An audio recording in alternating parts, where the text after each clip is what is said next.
Hi, ladies. Give me a cheer. Yes, we can! Yes, we can! What a year. My body, my rights! Women taking to the streets. What concrete things are you hoping will result from this movement? Fair working conditions, fair paid standards. Speaking out. A new day is on the horizon. And here are the all-male nominees. And demanding action. Time's up! Suddenly, Hollywood and Silicon Valley are in the crosshairs. And not just over the issue of harassment. On average, women are paid 21% less than men. We're not all on the same playing field. We're just not. Why are there so few female directors in Hollywood? I don't know why, except for it to be sexist. Beyond Me Too and Time's Up, I wanted to know, why are women still so stuck? I got to the tech industry and asked if I was part of the cleaning crew. So I went on a journey to understand the problem. How bad is it? It's bad. Why it matters. The more hours of television a girl watches, the fewer options she thinks she has in life. And the more hours a boy watches, the more sexist his views become. And meet the women. Have you ever punched anyone in the nose? On the front lines of the revolt. Action! In America, Inside Out.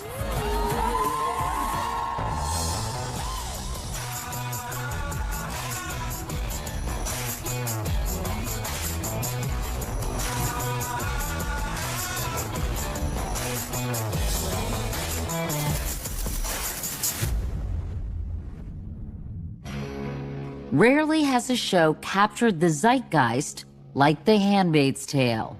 Blessed be the fruit. May the Lord open. Women defiant, standing up for each other and for themselves. The setting, a dystopian America where women have completely lost their rights and men are fully in charge. I'd like to play a game with you. At an explosive political moment, Rise and resist! when women are taking to the streets, The Handmaid's Tale has definitely touched a nerve. And the birthplace of this small screen revolution? 2,500 miles from Hollywood. So welcome to beautiful Toronto, which is kind of hard to tell from this parking lot. But it's also hard to imagine that inside this big, massive warehouse-looking building, they're creating a brave new world for women in showbiz. Praise be.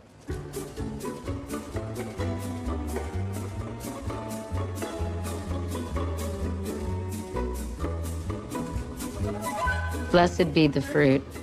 The commander's office is in there. I want to play Scrabble with him. The show is a sharp rebuke to the entrenched sexism that has permeated the entertainment industry for decades. Rolls down. 73, take one. And action.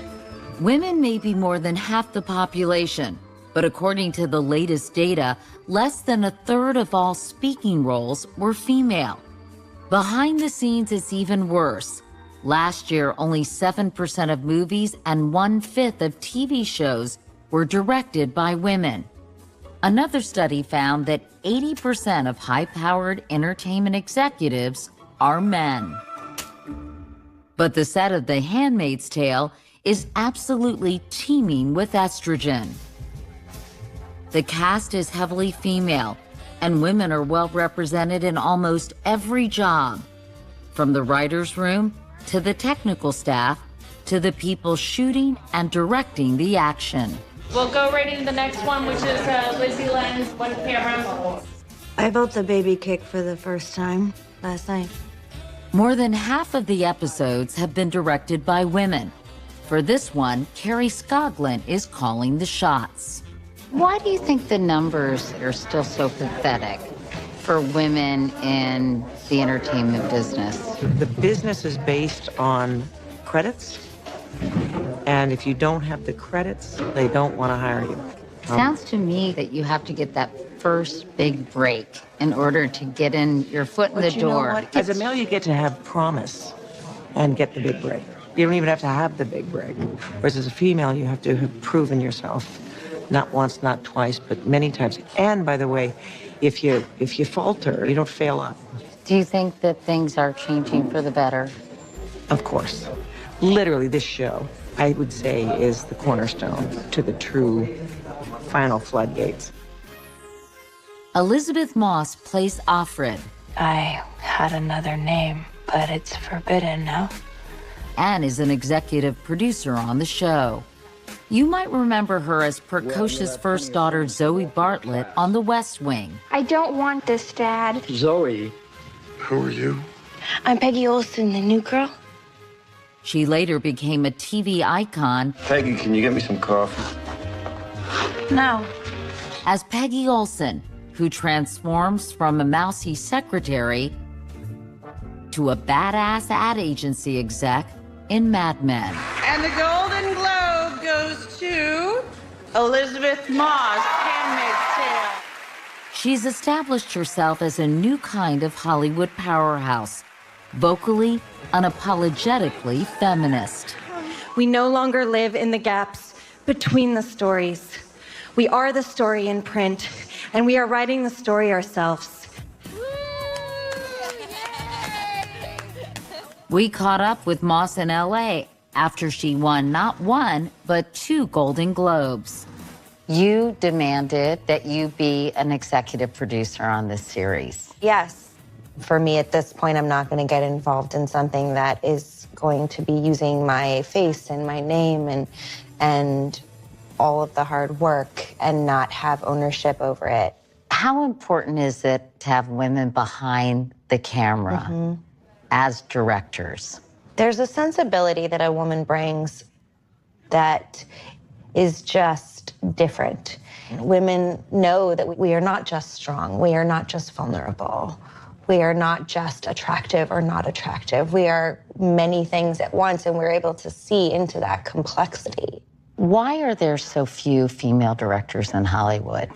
There are female directors in Hollywood, but the studios or the people in charge, the people who do the hiring, aren't hiring them. And I don't know why, except for it to be sexist. It's idiotic. There's so many good choices out there. Moss relishes her new responsibilities, but like most women, had to let go of the pressure to be liked. I've had to stand up for myself or argue or be difficult or, contradict someone.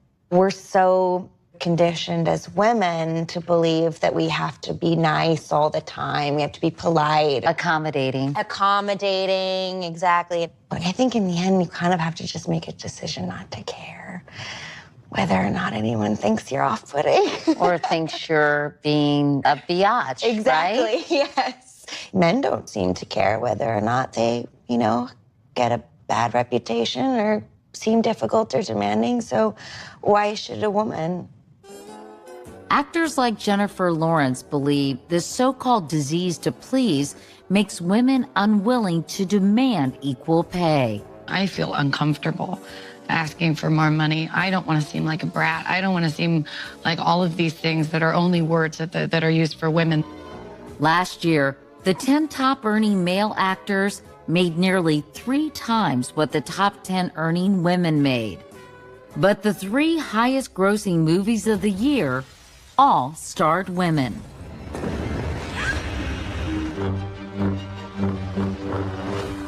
They pull in as much money at the box office. They should be paid the same amount, if not more. This year's award shows were dominated by female-led casts and stories. If I may be so honored to have all the female nominees in every category stand with me in this room tonight. The feeling that something's gotta give was unmistakable. But the pace of progress is painfully slow, especially when you consider the last time we thought it was a turning point. After all, we've seen this movie before. When the press started predicting this changes everything, I was like, hot dog, yay. And of course it didn't. No, nothing changed. Okay, then listen. Let's not get caught. What are you talking about? Go!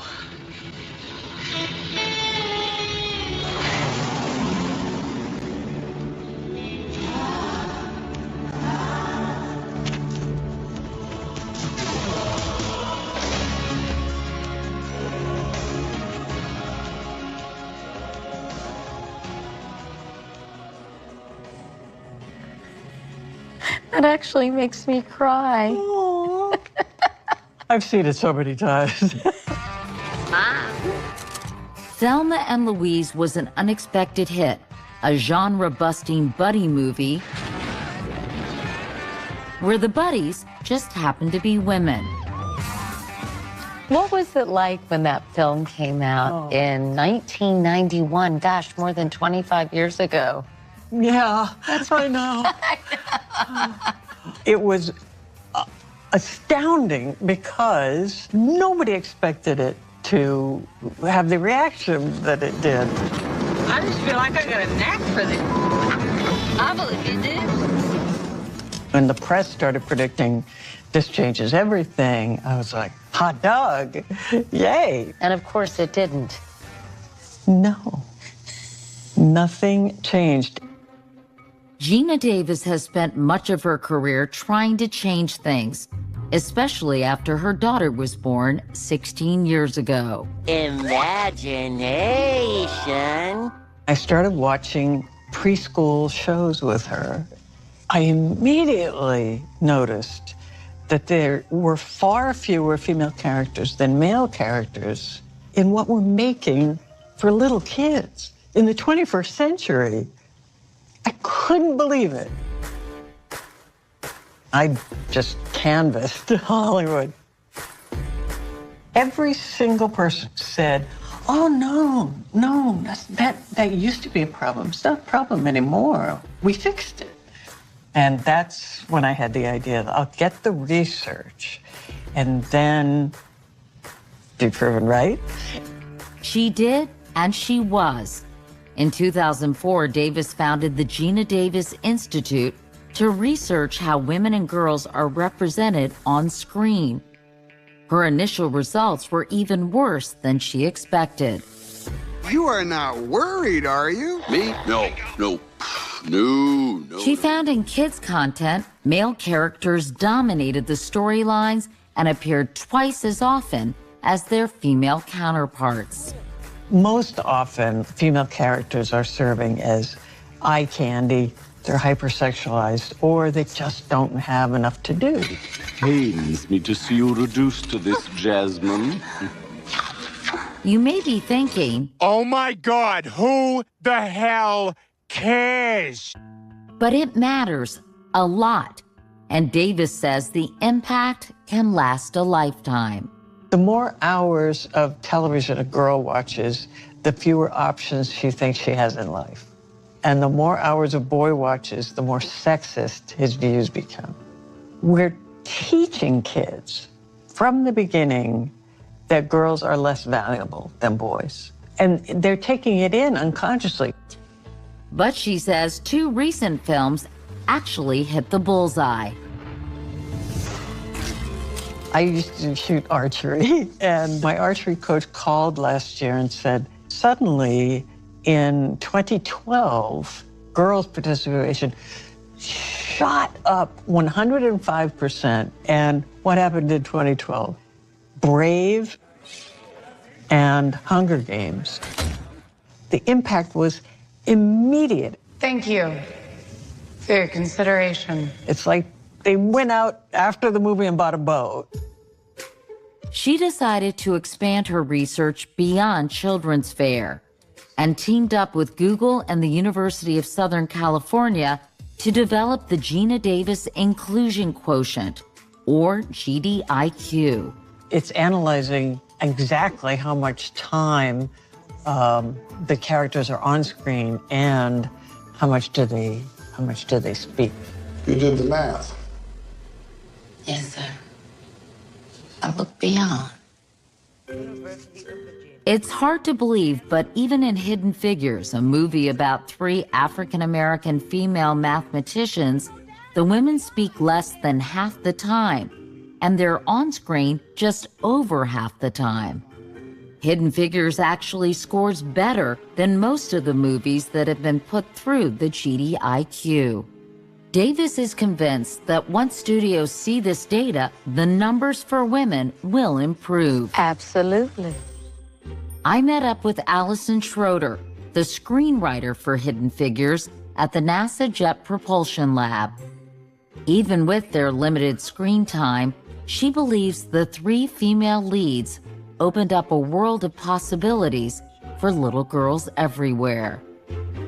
My friend was saying that she was walking down the street with her daughter in San Francisco.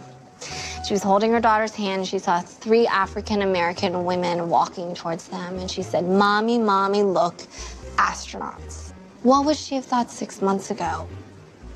That's changed.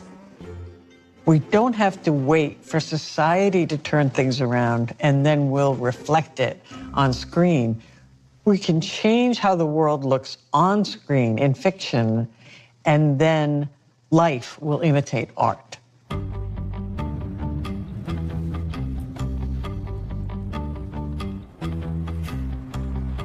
So clearly there's a problem, but what are the root causes and how do we fix it? I decided to come to Harvard University, where they're really smart, to try to figure that out. Hi, hello, how are Katie you? Couric, what a pleasure. I am so happy to meet you. Mahzarin Banaji is one of the world's leading experts on a term that seems to be everywhere lately: implicit bias. The deeply ingrained prejudices we don't even realize we have. I'm nervous. I hope I don't screw this up. You will not. Okay. Look, 18 million people have taken these tests. So, Okay. So you're going to put your fingers on the E key and one on the I key. Okay. And that's pretty much where they'll stay. You hit the left key for male, right for female. Go as fast as you can. Boom, boom, boom, boom, boom, boom, boom. Okay, here we go. You're shown a series of words like children, manager, salary, garden, and asked to quickly decide whether you associate them with men or women. So basically, I wondered, am I a closet sexist? You were pretty good. The results? Not what she was expecting. No bias at all. Really? Yes. I've aced it. It could mean I'm unbiased or I gamed the test. Either way, I'm unusual. So 80% of women who take this test show an association of female in home, male in career. And what about the men who take this test? 75% of them also show it, but interestingly, slightly less than women, which often surprises people. Banaji says we're not born with these biases. Our brain forms them using the information from the world around us. The human brain has something like 200 billion neurons. It's just trying to use whatever rules it has learned as it runs around in the world. We want to put things together and see what goes with what. If I said to you bread, what's the first thing that comes to mind? Butter. Why? Because they go together. I was going to say cheese. Cheese. All right. Okay.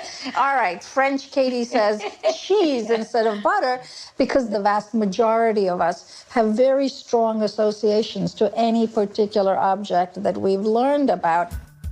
The brain starts making these associations when we're very young. What are the data? Mom stays at home, dad goes to work for many people. Or mom goes to work and dad goes to work, but when we come home, mom cooks. And adults reinforce these gender roles, even if they don't realize they're doing it. Check out this BBC experiment. The little boy is dressed like a girl, and the little girl is dressed like a boy. These volunteers don't know the true gender of these babies. Look at the toys they steer them towards. What's this one? What's that one do? Is that a robot? Look at this. You like a dolly? Should we go for the dolly? That's a good girl. You're a good little girl. Toys like robots, cars, and building blocks are critical in creating the spatial reasoning skills that are required for careers in math and engineering. Even the volunteers said they were shocked. That really astounded me because I thought that I was somebody that had a really open mind. School lunch can be a difficult part of every kid's day. Advertisements also encourage our brains to make gender associations. I quit my job a while back to be with the kids. But things are changing. Tide went from running commercials like this to this. And since I'm the one who has to do the laundry, I do what any expert dad would do. I let her play sheriff. I got 20 minutes to life. Show me what it looks like to run like a girl. Run Like a Girl is a great ad. When you ask older girls, what does it mean to say run like a girl? They run in this awkward way. But you go to 5, 6, 7-year-old girls and say run like a girl, and they run super fast and strong, and to them it doesn't make any sense why run like a girl would mean anything other than run like a boy. It seems to be a trend. Sorry, no changing table in the men's. Advertisers put things out there because they think it'll sell their product. We as consumers can decide that we will say to them, we will not buy your product.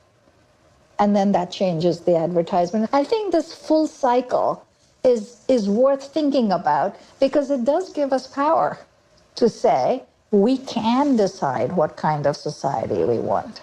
My dad's giving me a dad do. When you look in the mirror, who do you see? That strong is beautiful. We really are carrying the thumbprint of the culture on our brain. And as our culture changes, so will we. But even as popular culture is starting to change how we see women and girls, one Hollywood powerhouse is determined to make sure no one is left out. We're trying to get paid what white women get paid. We're even trying to get the same kind of roles that they get.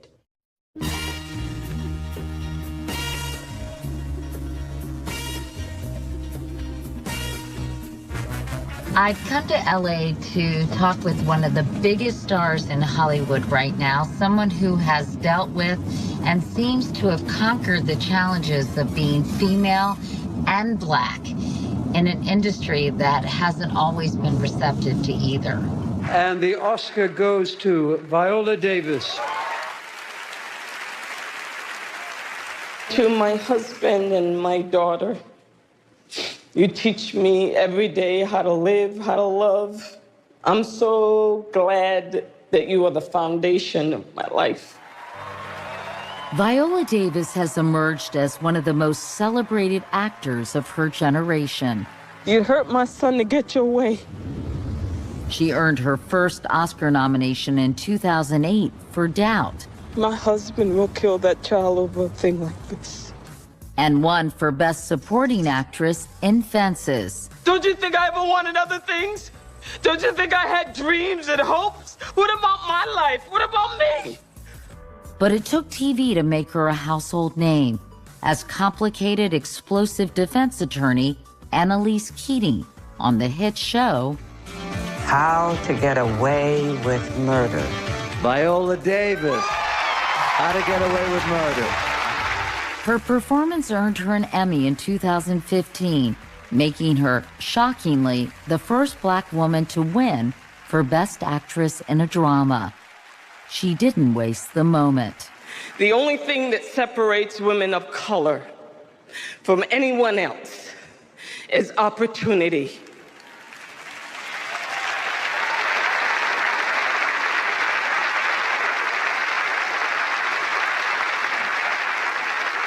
You cannot win an Emmy for roles that are simply not there. Thank you. Along with her husband, actor Julius Tenen, Davis is leading the revolt to make Hollywood more diverse. and not a moment too soon. Of the top 100 films of 2016, nearly half featured no African American female characters. What motivated you to decide you wanted a job in this crazy industry? Well, I didn't know it was crazy when I decided to be in the industry. I saw it as a way out. A way out of Central Falls, Rhode Island, where she grew up so poor, she went to bed every night with rags tied around her neck to keep the rats from biting her. She says it was this movie that gave her hope. I ain't getting on no horse nothing. Yeah, you coming with me, little mama.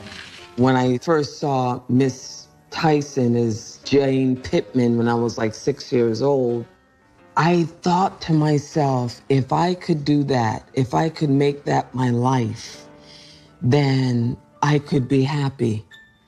As a child, growing up in poverty and dysfunction and violence, if I could channel that into a character and become this great artist, I could be, you know what? I could matter. I'm just gonna say it. I could matter. You are living proof that what you see really makes a difference. Absolutely, because it's a physical manifestation of a dream. If you don't see it, then there's no way for you to construct it within your imagination. What were some of the walls that you faced when you started your acting career? How much time do we have? Yes. I'm not pretty enough. I'm too fat. I'm not good enough. My hair, that was a big one. My skin tone. You were being offered roles early in your career of a not fully realized person. Yeah, the mamas. Why you keep leaving him like this, Katrina? I played a lot of crackhead mothers. I mean, heroin addicted, crack addiction, a lot of sassy people. I'm suggesting you pick the poop up and throw it away now. And it wasn't until I worked for a good decade that I said, wait a minute, I want more. You is kind, you is smart, you is important. In 2011, Davis delivered a heartbreaking performance as Aibileen Clark in The Help. That's right, baby girl. She says while making the film was a great experience, there was still something missing. How about that book I want to write? I wanted the other side of Aibileen. I wanted to see, you know, what was it like for her to be married? Does she ever miss intimacy? Is she really pissed off at Elizabeth?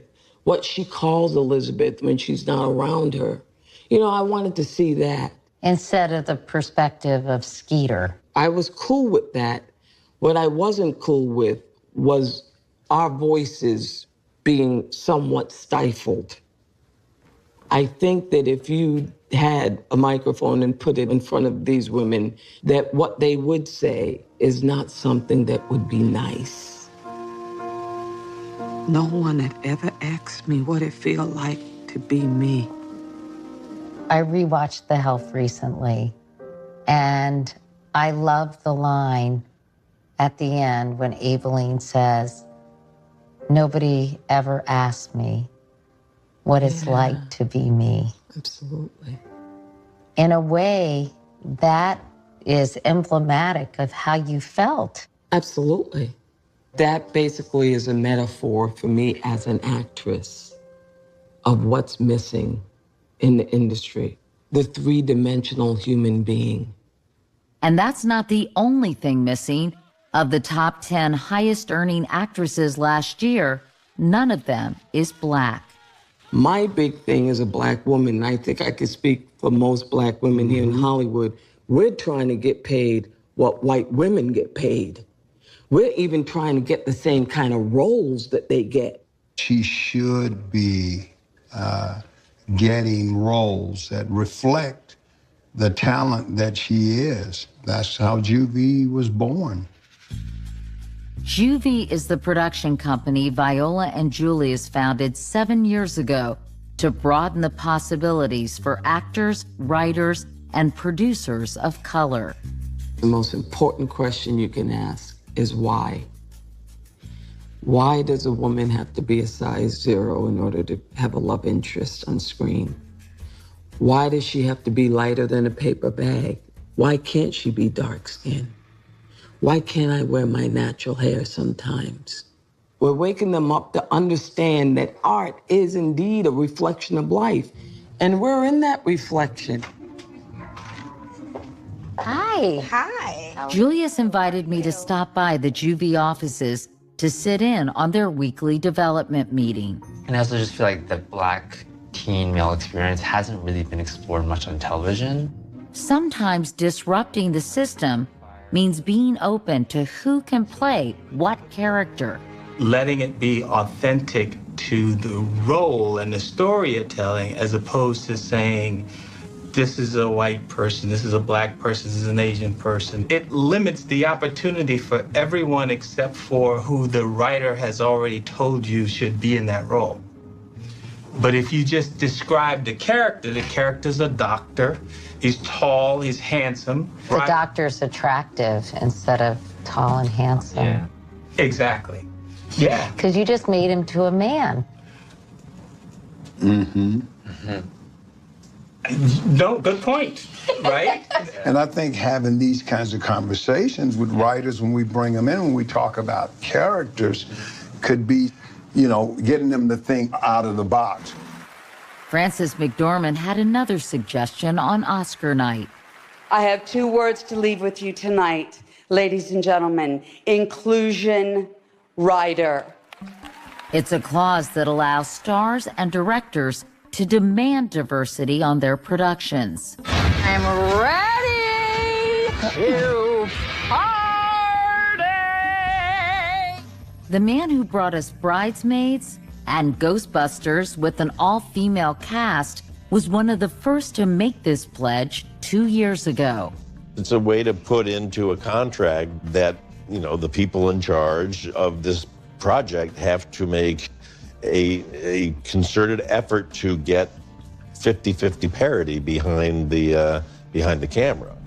But the biggest change maker of all may be box office success. Let's go! Black Panther, which has made over $1 billion and counting, proved there's a huge appetite for strong Black female characters. Don't freeze. I never freeze.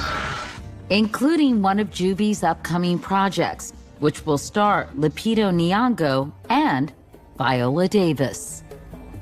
I always tell my daughter, I don't care if you're 12.5% of the pie. I still want the whole pie.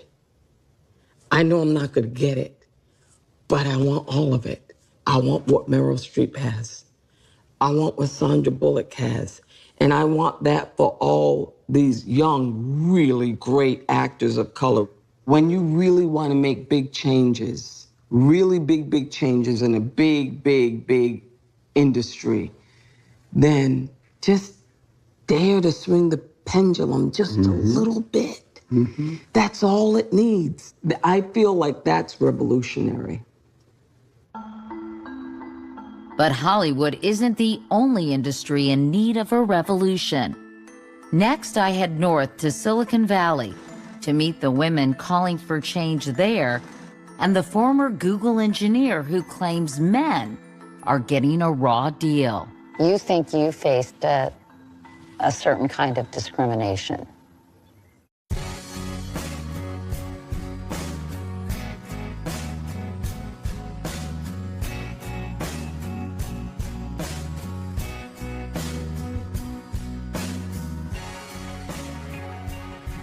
The other place generating big headlines about sexual harassment, discrimination, and pay inequality is right here in San Francisco and south of here in Silicon Valley.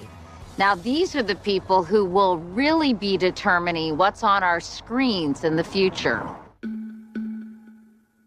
Months before the Weinstein story broke, the tech world was shaken by its own deluge of sexual harassment allegations. And just like in Hollywood, What started as a conversation about sexual harassment has turned into a much bigger awakening about gender inequality in an industry shaping our future.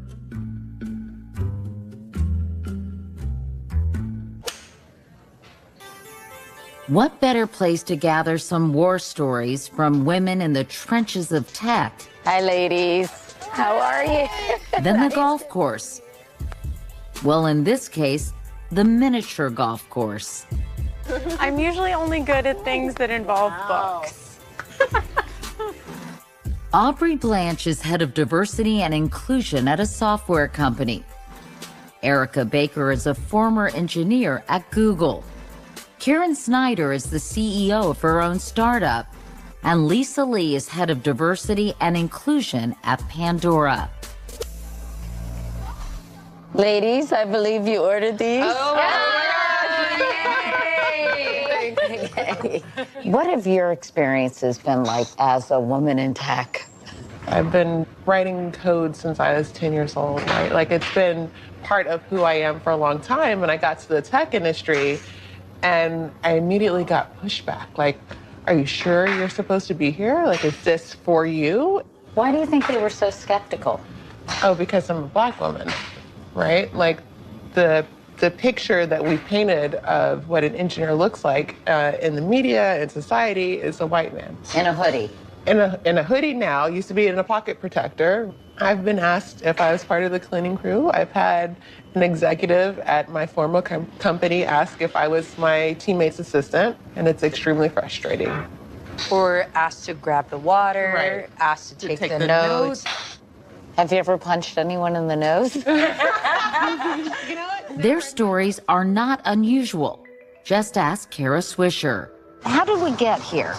How do we find ourselves in this predicament where women in tech are really being challenged? Well, they never were not in this predicament. I just think it's being talked about. This was always the case. This has been a male-dominated industry since its inception. Swisher has been described as the most feared and well-liked journalist covering tech, even playing herself on HBO's Silicon Valley. It's dangerous out there for billionaires. There's that attitude again, Kara. Most of these companies are run by men, usually white men, usually young white men. How bad is it? It's bad. You know, you look on boards, 10 white men. How did that happen? Is that mathematically possible? Are they all just so fantastic that they meet, you know, these great standards and they're so much better? Right now, 91% of board seats at so-called unicorn tech companies, those valued at more than $1 billion, are held by men. 68% of these companies, including Airbnb and WeWork, have no women board members at all. Let's talk about hiring. It's supposed to be a meritocracy. Right. But you don't think it is? No, I don't. I call it a mirrorocracy. They're looking at people like themselves and they pick people like themselves. And that's reflected in who gets the top management spots. At companies like Apple, Google, and Twitter, less than 20% of leadership positions are held by women. Facebook fares a bit better with 28%. To me, when you select like that, you leave out diversity of thought, ideas that you didn't know you had, and even if you're successful, could have you been more successful? When it comes to technical roles like engineering at these same companies, also overwhelmingly male. 90% of AI designers are white men of a certain age. Whoa, whoa, whoa, wait a minute. AI is going to change everything. If only a certain amount of people are creating the future, you're going to get the future they want, not the future that you want. And they're going to have the power. What hasn't been invented because some fantastic young woman was not given the support she needed, that she deserved? I don't know what that is. And I know she's there. I know she's somewhere. What impact do you think all this attention on harassment will have on the culture? Well, I think it brings everything to light. One of the good parts about it, everyone is tired of being quiet. Every woman has a story of sexism or misogyny And many men don't know that. And so now they're going to tell them, and now they're going to hear. And now they can't say they didn't know.